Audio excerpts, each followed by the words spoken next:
कान अर्थात श्रवण शक्ति जुड़ी हुई समस्याएं ज्योतिष में विशेष ग्रहों और भावों से देखी जाती हैं। प्राचीन ज्योतिषीय शास्त्रों की अगर बात करें तो दूसरा भाव, तीसरा भाव और 12वें भाव से कान और सुनने की क्षमताओं की गहराई से अध्ययन किया जाता है। आज हम इन्हीं बातों पर विस्तार से चर्चा करेंगे। कानों से जुड़ी हुई समस्या और उनके ज्योतिषीय उपाय।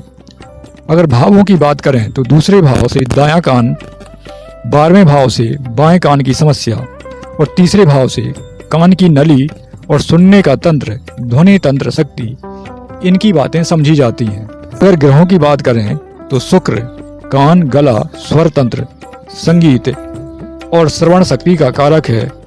बुध नसों और तंत्रिका तंत्र, सुनने की शक्ति पर असर डालता है। चंद्रमा द्रव तत्व, कान के अंदर तरल जो ईयर फ्लूइड होता है और कान के अंदर जो इन्फेक्शन होते हैं उनके लिए चंद्रमा कारक माना गया है।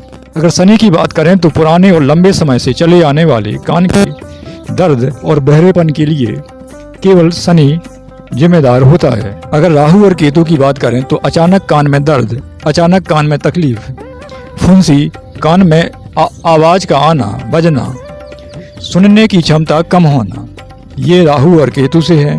अगर सूर्य की बात की जाए तो कान के अंदर सूजन, इन्फेक्शन या गर्मी से कान के पर्दे में कोई समस्या, ये सूर्य की खराबी के लक्षण कहे गए हैं। अगर योगों की बात करें तो दूसरे या 12वें भाव पर पाप ग्रह यानी शनि, राहु, केतु, मंगल की दृष्टि या युति कान से जुड़ी हुई समस्या दे सकती है। शुक्र का संबंध राहु या केतु से हो जाए तो कान में अलग सी आवाज बजने की समस्या, कम सुनाई देने की समस्या तैयार हो सकती है। अगर शनि और चंद्र इनका संबंध आपस में हो जाए तो कान के पुराने दर्द तैयार हो जाएंगे।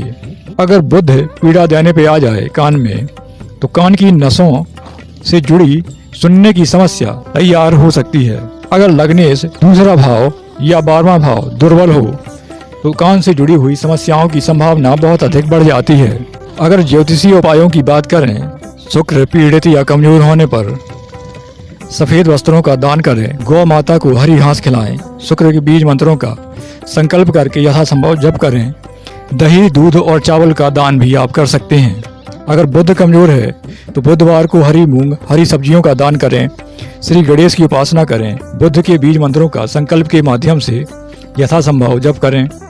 अगर शनि से जुड़ी हुई बहरेपन की समस्या आपको घेर रही है तो शनिवार को काले तिल, काली उड़द, काले कपड़े का दान, पीपल वृक्ष के नीचे सरसों के तेल का दीपक, संकल्प के साथ शनि के बीज मंत्रों का जप। अगर राहु से जुड़ी हुई समस्या है, नारियल को बहते हुए पानी में प्रवाहित करें। केतु के लिए कुत्ते को रोटी का दान करें।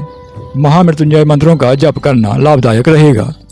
अगर सार्वभौमिक उपायों की बात करें तो प्रतिदिन गायत्री मंत्र की साधना करना लाभदायक रहेगा। किसी गौ माता की सेवा करें और गौ माता के कान में ओम नमः शिवाय बोलना और फिर गौ माता की पीठ पर हाथ फेरना, यह कान से जुड़ी समस्याओं के लिए एक उपाय माना जाता है। शनिवार के दिन गरीबों को सरसों के तेल और तिल के तेल का दान जरूर करें। इन बातों पर ध्यान देकर आप इन समस्याओं से कुछ हद तक बच सकते हैं।